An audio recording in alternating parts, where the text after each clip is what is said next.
नमस्कार, capital TV Bihar के खास प्रोग्राम 24 की चौसर में आपका बहुत बहुत स्वागत है। हर हाल में दिल्ली जाना है, दिल्ली जाए बिना दिल को चैन नहीं। तो क्या दिल्ली का रास्ता इतना आसान है या दिल्ली का सफ़र करना इतना आसान हो गया है कि हर कोई उसके लिए तैयार हो गया है? तो देखिए, हर कोई जानता है कि दिल्ली का रास्ता आसान नहीं है। वो एक अग्निपथ है जिस पर चल के आगे जाना पड़ेगा, तभी दिल्ली में आपकी गुंजाइश है, वरना आप बिहार के जिस सीट पर है वहीं रह जाइएगा। तो दिल्ली की जो रेस है, बहुत सारे ऐसे नेता हैं। मैं किसी एक दल की बात नहीं कर रहा हूं और ना वैसे लोगों की बात करूंगा अभी कि जिनको टिकट मिलने के लिए मिलेगा नहीं मिलेगा, इस पर भी शक शुबह है। हम बात वैसे नेताओं की कर रहे हैं जिन्होंने अपनी तैयारी कर रखी है। किस पार्टी से टिकट मिलेगा कि नहीं मिलेगा, ये बहुत अंतर उनको नहीं पड़ता है। उनको चुनाव लड़ना है, लड़ के दिल्ली जाना है, इसकी तैयारी उनकी है। पार्टी का टिकट मिल जाए, एनडीए का टिकट मिल जाए, महागठबंधन का टिकट मिल जाए, बहुत बढ़िया, बहुत बेहतर। लेकिन अगर नहीं भी मिलता है तो भी दिल्ली के लिए यात्रा शुरू हो जाएगी। उसमें कोई प्रोग्राम में कोई चेंज ये लोग करने वाले नहीं हैं। तो हम नाम वाइज बताते हैं कि तैयारी किनकी है और कितनी मजबूत तैयारी है। तो सबसे बड़ा नाम आता है डॉक्टर संजीव का, खगड़िया के हैं, खगड़िया लोकसभा चुनाव क्षेत्र लड़ना चाहते हैं, चौथम से विधायक हैं और पूरी तैयारी में है कि चुनाव इस बार लड़ना है। देखिए, उम्मीद है कि आरजेडी से उनको टिकट मिलेगा। मिल गया तो बहुत बढ़िया, नहीं मिला फिर भी दिल्ली की यात्रा वो करेंगे। जो उनका इंतजाम है, जो उनकी तैयारी है और जो उनके समर्थक कहते हैं कि डॉक्टर संजीव को इस बार दिल्ली भेजना है, टिकट कोई पार्टी दे देती है तो बहुत बढ़िया, आरजेडी से मिलता है तो बहुत बढ़िया, नहीं तो फिर अपना रास्ता डॉक्टर संजीव देखेंगे। वैसे संभावना है कि आरजेडी से उनको टिकट मिल जाएगा। पार्टी से जिनको टिकट मिलेगा तो मिलेगा, लेकिन अगर नहीं मिलेगा तो दो ऐसे मजबूत कैंडिडेट हैं जो दिल्ली की यात्रा करने के लिए तैयार बैठे हुए हैं। पहला नाम गोपाल मंडल और दूसरा नाम पवन यादव। एक जनता दल यूनाइटेड से विधायक हैं, दूसरे भारतीय जनता पार्टी से विधायक हैं। दोनों लगे हुए हैं, पूरी तैयारी है। पवन यादव की इतनी तैयारी थी कि लगा कि वो दिल्ली पहुंच ही गए, लेकिन सीट चली गई जनता दल यूनाइटेड को। तो पवन यादव क्या करेंगे? उनके समर्थकों को वो क्या जवाब देंगे? समर्थकों का भारी दबाव है कि पवन भैया आपको चुनाव लड़ना चाहिए भागलपुर से। अब पवन भैया को डिसीजन करना है कि दिल्ली की यात्रा वो शुरू करेंगे कि नहीं शुरू करेंगे। लेकिन गोपाल मंडल तो ताल ठोके हुए हैं कि हमको तो चुनाव लड़ना है, हम टिकट तो मेरे पॉकेट में रहता है, हमको दिक्कत क्या है। लेकिन हम आपको बताएं कि टिकट मिले ना मिले, गोपाल मंडल इस बार लोकसभा के अखाड़े में जरूर उतरेंगे। उनकी तैयारी उसी हिसाब से है। तो भागलपुर में दो ऐसे नेता जिनको टिकट मिले ना मिले वो अपनी तैयारी में है। समर्थकों का दबाव है इन लोगों के ऊपर कि आपको चुनाव लड़ना चाहिए। अब बात करेंगे हम अली अशरफ फातमी की। दरभंगा के हैं, बहुत आश्वासन था कि उनको टिकट दिया जाएगा दरभंगा से जब जनता दल यूनाइटेड में थे।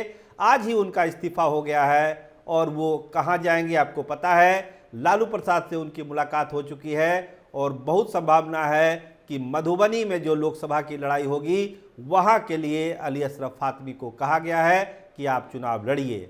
हम आपको बताएं कि वो आश्वासन अपनी जगह पर है। नहीं भी मिलेगा टिकट, हम बार बार कह रहे हैं कि जिनको मिल गया उनके लिए तो बहुत बढ़िया, नहीं भी मिला फिर भी चुनाव लड़ेंगे। वो नाम अली अशरफ फातमी का है। मधुबनी से कहा जा रहा है कि लालू प्रसाद का एक भरोसा उनके ऊपर है कि उनको कहा गया है कि आप तैयारी करिए, अगर टिकट नहीं भी मिलेगा तो भी चुनाव उनको मधुबनी से लड़ना है, क्योंकि बीजेपी के खाते में चली गई है दरभंगा की सीट। अब बात करिए रमा देवी की। अभी हम कह ही रहे थे थोड़ी देर पहले कि रमा देवी चुनाव लड़ेगी शिवहर से, क्योंकि टिकट तो उनका कट ही चुका है।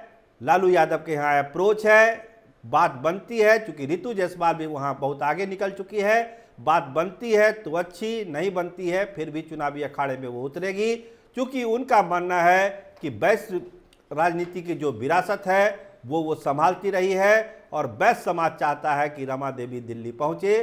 तो दिल्ली की यात्रा तो उनको करनी ही करनी है। आइए अब बात करते हैं राम बदन राय की। पुराने नेता हैं, लगे हुए हैं, अपनी पार्टी भी बनाई है कर्पूरी जनता दल, लेकिन लालू प्रसाद के यहाँ भी अप्रोच हो रहा है, उनके समर्थक अप्रोच कर रहे हैं। अगर टिकट मिल गया तो अच्छा, नहीं मिला तो अपनी ही पार्टी से बेगूसराय से दिल्ली की यात्रा शुरू करेंगे। मंजिल तक पहुँचेंगे या नहीं पहुँचेंगे अलग कहानी है, लेकिन दावा है कि इतनी वोट से जीतेंगे कि बेगूसराय की जनता याद रखेगी। तो राम बदन राय की दिल्ली यात्रा शुरू होने वाली है। टिकट मिले किसी बड़े पार्टी से, गठबंधन से, ना मिले नहीं तो अपना तो दल उनका है ही। सचिदानंद राय महाराजगंज जनसुराज के समर्थक हैं, उनके कार्यक्रम में जाते हैं। किसी पार्टी से मिलने की संभावना ना के बराबर है, इसीलिए अपनी लड़ाई खुद लड़ रहे हैं और महाराजगंज से दिल्ली की यात्रा वो करने वाले हैं। इसमें कोई किंतु परंतु वाली बात नहीं है, चुनाव लड़ना उनका तय है। सचिदानंद राय महाराजगंज से लड़ेंगे ही लड़ेंगे, चाहे जो हो जाए। बात करिए टुन्ना जी पांडे का, टिकट उनका आरजेडी के तरफ से कहा गया था, लेकिन अब तो स्थिति बदल गई है, वहाँ पे रणधीर सिंह को टिकट दिया गया है। तो टुन्ना जी पांडे भी बैठने वाले लोगों में से नहीं है, लड़ाई में जाएंगे और मजबूती से जाएंगे, क्योंकि एक ब्राह्मण समाज की एक मांग है कि आप चुनाव लड़िए, तो अपने समाज और अपने समर्थकों का दिल रखने के लिए जरूर टुन्ना जी पांडे चुनावी अखाड़े में उतरेंगे। अब बात करिए पशुपति कुमार पारस खेमे की, तो आपको तो पूरी कहानी पता ही है। पशुपति कुमार पारस को भी चुनाव लड़ना है। आरजेडी के तरफ से बात कही गई है, इंडिया ब्लॉक के तरफ से बात कही गई है। बात बने ना बने, हाजीपुर से वो चुनाव जरूर लड़ेंगे। इसके लिए वो पूरा मन बना के पटना लौटे हैं और साफ साफ अपने समर्थकों को कह रहे हैं कि हाजीपुर की आप तैयारी करिए, चुनाव मुझको लड़ना है। सिंबल क्या होगा ये भी पता चल जाएगा, लेकिन पशुपति कुमार पारस हाजीपुर की रणभूमि में उतरेंगे, इतना तय है। चलते हैं बांका, जहां पर जयप्रकाश यादव पूरी उम्मीद है कि टिकट मिल जाएगा, लेकिन क्या उनका टिकट मनोज यादव के आ जाने से ख़त्म हो जाएगा? आरजेडी मनोज यादव पर दाव लगा देगी? इसका डर जयप्रकाश यादव को सता रहा है। कोशिश में लगे हुए हैं कि इस बार पार हो जाए लालू यादव के आशीर्वाद से, लेकिन लगता है कि कहीं ना कहीं पेच फंसा हुआ है। अगर पेच फंस गया तो फिर क्या करेंगे जयप्रकाश यादव? दिल्ली की यात्रा करेंगे या नहीं करेंगे? तो लोग बताते हैं कि समर्थकों का जो आदेश होगा वो मानेंगे, लेकिन उम्मीद है कि आरजेडी से दिल्ली की यात्रा, दिल्ली की जर्नी वो शुरू करेंगे। तो तमाम नेता हैं जो दिल्ली जाना चाहते हैं, उसके लिए लगे हुए हैं। कुछ और नाम हमारे पास हैं जो हम आपको बता दें। आईपी गुप्ता है, जमुई के लिए लगे हुए हैं, कांग्रेस के प्रत्याशी हैं, कांग्रेस के लिए टिकट चाहते हैं, कांग्रेस खेमे से टिकट चाहते हैं। ऑफर दूसरे गठबंधन से भी है, लेकिन कांग्रेस के लिए लगे हुए हैं। कांग्रेस टिकट देती है तो बहुत बेहतर, नहीं तो फिर भी जमुई के अखाड़े में उनको उतरना है, क्योंकि पान समाज, इतनी बड़ी आबादी पान समाज की, उनका दबाव है कि आपको चुनाव लड़ना है, तो वो चुनाव जमुई से लड़ेंगे। कांग्रेस टिकट देती है तो बहुत अच्छा, नहीं देती है तो भी अच्छा। दूसरा गठबंधन उनका इंतजार कर रहा है, दूसरा गठबंधन भी नहीं देता है, फिर भी अपनी ताकत के हिसाब से वो चुनाव लड़ेंगे। तो जमुई के लिए आईपी गुप्ता लगे हुए हैं कि उनको चुनाव लड़ना है। तो इस तरह के ढेर सारे नेता हैं। अभी अगले 48 घंटे में बहुत सारे नाम भी सामने आ जाएंगे। एनडीए के नाम के प्रत्याशियों के नाम कल घोषणा होने की संभावना है। महागठबंधन के प्रत्याशी में थोड़ा विलंब है, क्योंकि तालमेल वाली बात चल रही है। तो 24 से 48 घंटे में चीज़ें साफ हो जाएगी। लेकिन इस प्रोग्राम में हमने आपको ये बताने की कोशिश की कि बहुत सारे ऐसे बड़े नेता हैं, मजबूत नेता हैं, जो चाहते हैं कि दिल्ली जाएं।